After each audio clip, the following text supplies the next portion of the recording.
SIP શું છે? શું એસઆઈપી એન્ડ મ્યુચ્યુઅલ ફંડ એક જ છે?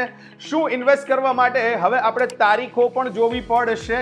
શું છે આ નંબર્સની ગેમ અને કઈ રીતે આ નંબર્સની ગેમમાં આપણે આપણા પર્સનલ નંબર્સ વધારી શકીએ, એ વાત આજે આપણે બહુ જ ડિટેલમાં સરળતાથી સમજવાના છે. અને એ જ સમજાવવા માટે ચલો એક વાત કહું.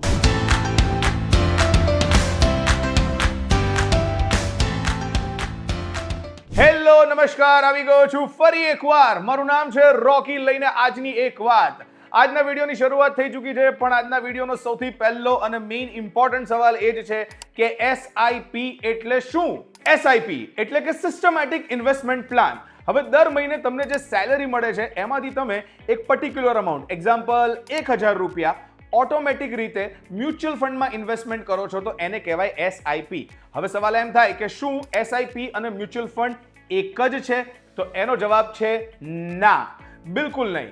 એસઆઈપી અને મ્યુચ્યુઅલ ફંડ અલગ અલગ છે, પણ બંને એકબીજા સાથે રિલેટેડ છે અને એનો બહુ જ એક ફાઇન લાઇન સાથે આપણે અર્થ તમને સમજાવવાના છે. મ્યુચ્યુઅલ ફંડ એ એક ઇન્વેસ્ટમેન્ટ પ્રોપર્ટી છે, પણ એસઆઈપી એ મ્યુચ્યુઅલ ફંડમાં રેગ્યુલરલી ઇન્વેસ્ટમેન્ટ કરવાની એક બહુ જ સ્માર્ટ પદ્ધતિ છે, જેમાં તમારો પૈસો, તમારું ઇન્વેસ્ટમેન્ટ એકદમ સેફ રહે છે. હવે તમે એક સાથે મોટી રકમ પણ ઇન્વેસ્ટ કરી શકો છો, પણ એસઆઈપી તમને ડિસિપ્લિન સાથે એક જોરદાર ઇન્વેસ્ટમેન્ટ કરવાની પદ્ધતિ બતાવે છે કે જેને લીધે થઈને લાંબા ગાળે તમારો ફાયદો જ ફાયદો થાય, નુકસાન બિલકુલ ઓછું થાય. યસ, કારણ કે તમે થોડી થોડી અમાઉન્ટ દર મહિને અને અમુક વર્ષો સુધી ઇન્વેસ્ટ કરતા જાઓ છો. દેટ મીન્સ કે જ્યારે માર્કેટ નીચું હોય ત્યારે તમને વધારે યુનિટ મળે અને જ્યારે માર્કેટ ઊંચું હોય ત્યારે તમને ઓછા યુનિટ. મતલબ કે એક એવરેજ પર્સન્ટેજ સાથે તમને તમારા પૈસા જે ઇન્વેસ્ટ કરવામાં આવેલ છે એની ઉપર ઇન્ટરેસ્ટ મળે છે, જેના કારણે ઓછા જોખમે લાંબા ગાળે વધારે ફાયદો દેખાય છે. પણ આ બધી વાતોની વચ્ચે ઘણા બધાના સવાલ એવા પણ હોય છે કે કયા ટાઈમ પીરિયડમાં ઇન્વેસ્ટ કરવું જોઈએ અને કેટલા ટાઈમ પીરિયડ માટે ઇન્વેસ્ટ કરવું જોઈએ. ઓનેસ્ટલી કહું, તમારે કોઈની વાત સાંભળવાની જરૂર નથી, કારણ કે અલગ અલગ વ્યક્તિઓના અલગ અલગ ઓપિનિયન હોવાને કારણે ઘણી વખત તમે અને હું કન્ફ્યુઝ થઈ જતા હોઈએ છીએ અને ભૂલ કરી બેસતા હોઈએ છીએ. જે દિવસે સેલેરી આવી એના 5 જ દિવસની અંદર ઇન્વેસ્ટમેન્ટ કરવાવાળી જે અમાઉન્ટ છે એને અલગ કાઢો અને તાત્કાલિક ઇન્વેસ્ટ કરી દો. અને આ ટાઈમ પીરિયડમાં તમે જેવું ઇન્વેસ્ટ કરો છો એને લાંબા ટાઈમ પીરિયડ માટે ઇન્વેસ્ટ કરો, લાઈક 10 વર્ષ, 15 વર્ષ કે 20 વર્ષ, કે જેથી કરીને તમે ચક્રવૃદ્ધિ વ્યાજનો જાદુ જોઈ શકો, કમ્પાઉન્ડિંગ ઇન્ટરેસ્ટનો જાદુ જોઈ શકો.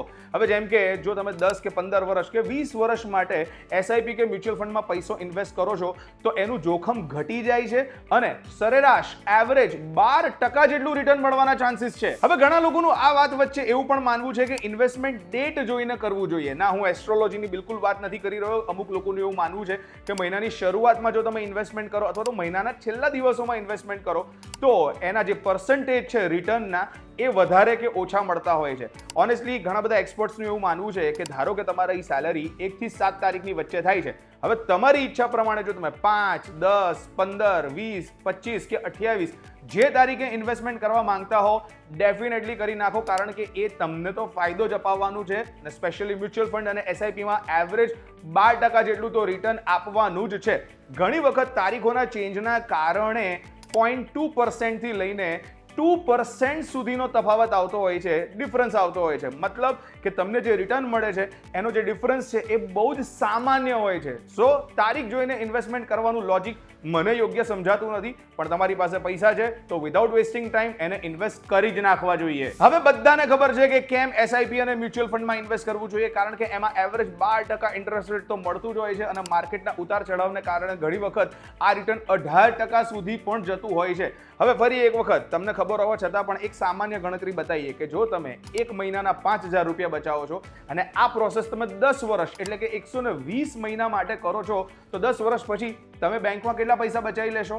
માત્ર 6 લાખ રૂપિયા. પણ જો આ જ વસ્તુ તમે એસઆઈપી અથવા તો મ્યુચ્યુઅલ ફંડમાં ઇન્વેસ્ટ કરો છો તો 12%ના એવરેજ ઇન્ટરેસ્ટ રેટ પર પણ તમને 11.6 લાખ રૂપિયા મળી શકે છે. So moral of the story, SIP તમને ઝડપથી અમીર નથી બનાવતું, પણ લાંબા ગાળે લોંગ ટર્મે શ્યોર શોર્ટ અમીર બનાવશે ને બનાવશે જ. હવે જો તમે એક મહિનાના 10,000 રૂપિયા બચાવો છો, એ પણ 20 વર્ષ માટે, અને એસઆઈપી કે મ્યુચ્યુઅલ ફંડમાં 12% એવરેજ ઇન્ટરેસ્ટ રેટ ઉપર જો તમે એને ઇન્વેસ્ટ કરો છો, તો ડેફિનેટલી તમે આ અવધિમાં શ્યોર શોર્ટ કરોડપતિ બનશો જ બનશો. હાય, મારું નામ છે રોકી, અને આજના વિડીયોમાં આપણે એ સમજ્યા કે એસઆઈપી એટલે શું અને મ્યુચ્યુઅલ ફંડ એટલે શું, આ બંને વચ્ચેનો તફાવત શું છે, અને કેમ આ બંને અલગ અલગ હોવા છતાં પણ એકબીજા સાથે ઇન્ટરકનેક્ટેડ છે, અને કઈ રીતે તારીખ કે સમય અવધિ જોયા વગર આપણે આપણી પાસે બચેલા પૈસાને બેંકમાં મૂકી રાખવાને બદલે એસઆઈપી કે મ્યુચ્યુઅલ ફંડમાં ઇન્વેસ્ટ કરવા જોઈએ, કે જ્યાં લોંગ ટર્મે ડેફિનેટલી સારું રિટર્ન મળી શકે છે અને આપણા પરિવારના મદદમાં આ અમાઉન્ટ આવી જ શકે છે. આજનો વિડીયો તમને ગમ્યો હોય તો ડેફિનેટલી કમેન્ટ સેક્શનમાં જઈને તમારા વ્યૂઝ, તમારા ઓપિનિયન્સ એન્ડ તમારા કમેન્ટ્સ અમને આપજો, અને વીટીવી ડિજિટલની યુટ્યુબ ચેનલને ફોલો, સબસ્ક્રાઇબ કરવાનું બિલકુલ મિસ ના કરતા. નેક્સ્ટ વિડીયોમાં આપણે ડેફિનેટલી આવા જ અમેઝિંગ ટોપિક સાથે મળીશું એન્ડ તમને એક અલગ જ ઇન્ફોર્મેશન આપીશું.